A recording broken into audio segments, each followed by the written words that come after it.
big game. Maybe sneaky game is the right word to use. You got Kansas going to the 40 acres to play Texas. The line is right around Texas 16.5, Texas minus 17, 3:30 Eastern on ABC. And what have we said with Texas for a while now, man? All about culture. It's going to be about Texas going forward. They got the better roster, probably the best roster in the Big 12.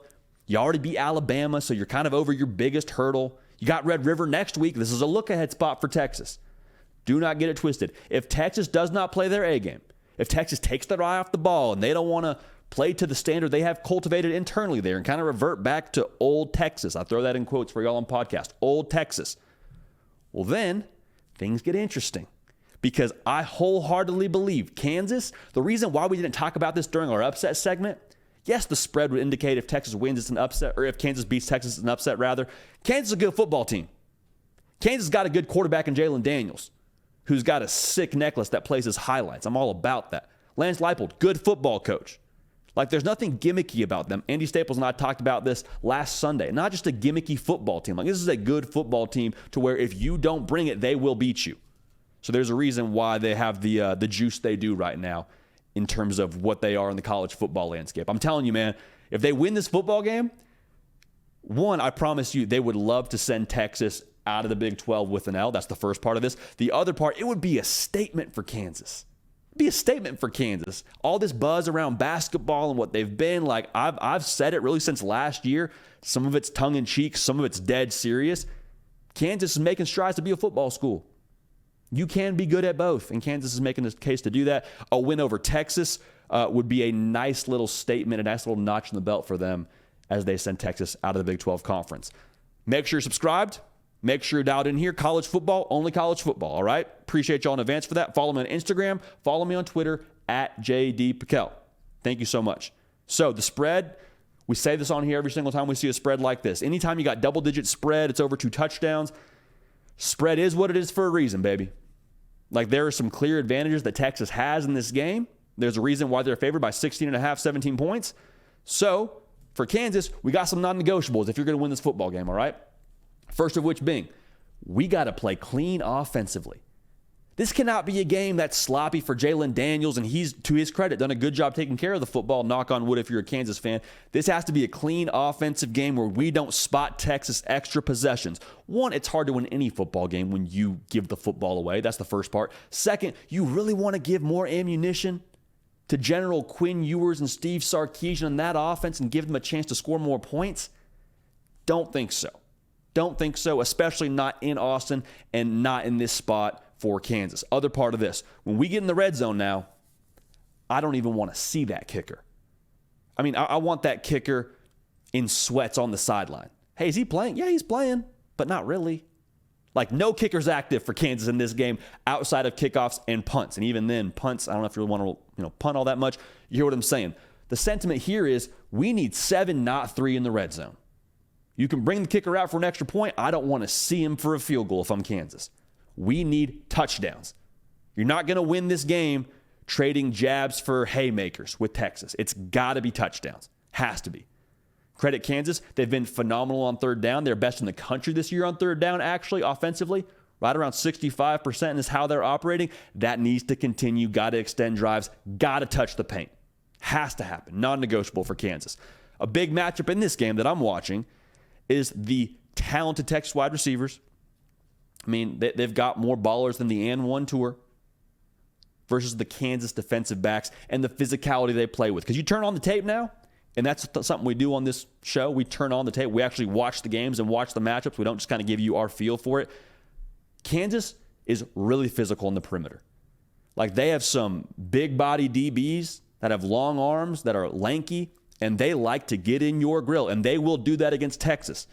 Now, the thing with physical defensive backs, there's a couple of factors to it. One is, how do the refs let them play? How does this officiating crew operate? Are they going to throw the flag the first time they see a little jersey tug? Even if they're not getting the football, they're called defensive holding. If that happens, can cause Kansas to play a little bit more cautious, and that I think would be a disadvantage to them, obviously, as I think this is one of the key matchups in the game. The other part of this is, how do the Texas wide receivers handle that? That's the whole part of this matchup, right? Texas has some big body receivers that can mix it up a little bit, but Xavier Worthy now, he's not the biggest guy in stature. Now, you got to catch him first to get your hands on him.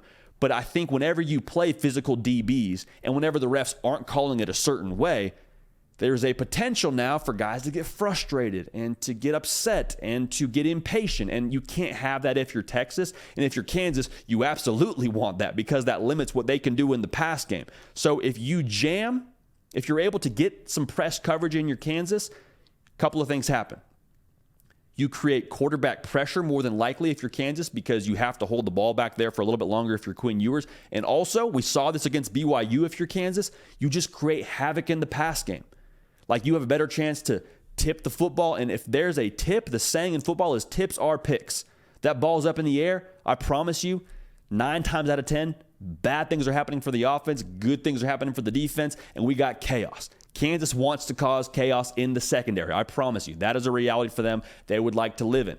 Now, if you can't effectively and consistently jam these wide receivers for Texas, it is high risk, high reward. All right? Because if you can jam them, well, then maybe you force Texas to be more patient and they have to go back to the run game a little bit more and it takes longer for things to develop, like we just mentioned. But also, if you whiff, you give up a big play. Like you cannot swing and miss at Xavier Worthy. You got to make sure you get hands on and you stay on him and you do not let him out of your grasp if you get hands on him.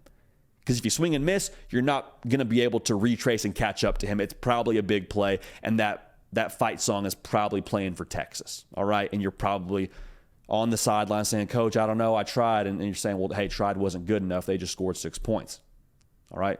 Go get you some water.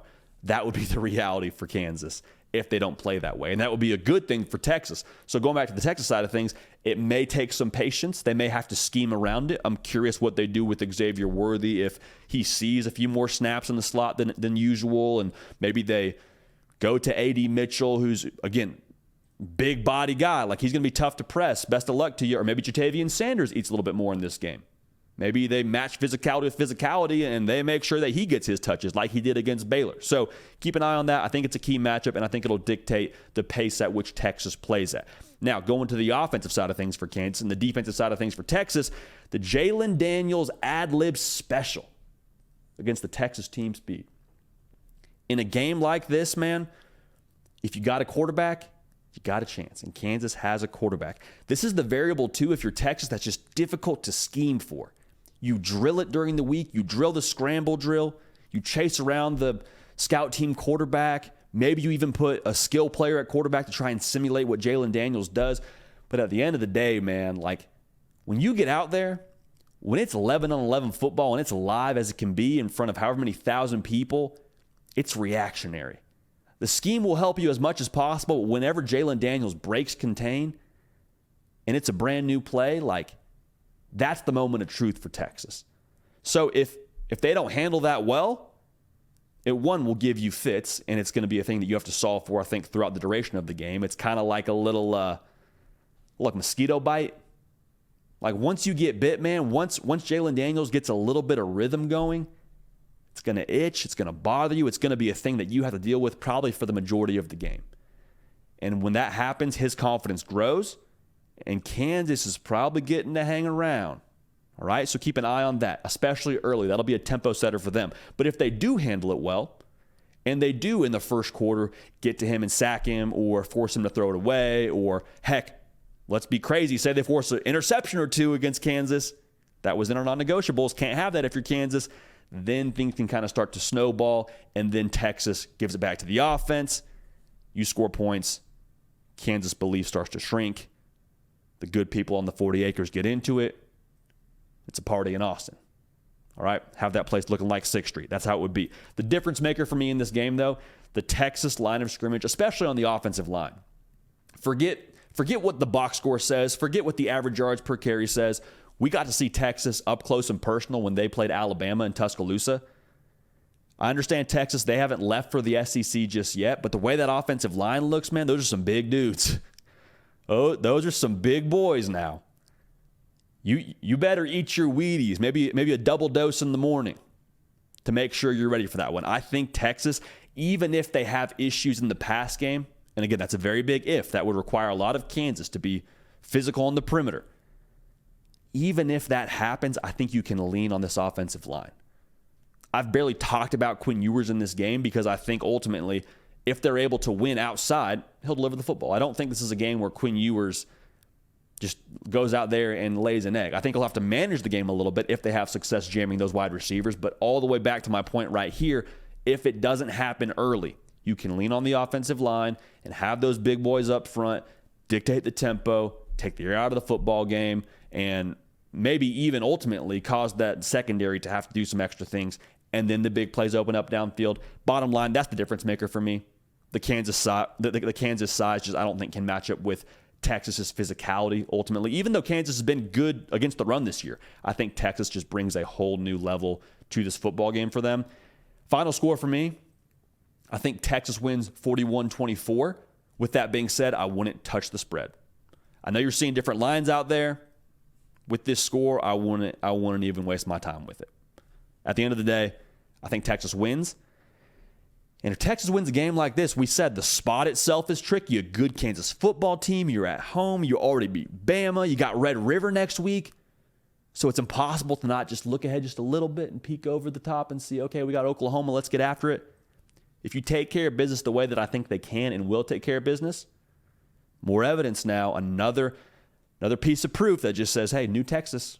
Old Texas, yeah, they would have sort of messed around for a few quarters and heck, maybe even messed around and lost this football game. I don't think that's what this Texas team will do.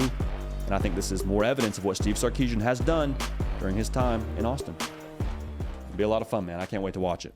Hey, y'all. Thanks so much for watching. Subscribe to the channel here to make sure you don't miss an episode of The Hard Count. Also, be sure to check out other videos on the On3 YouTube channel.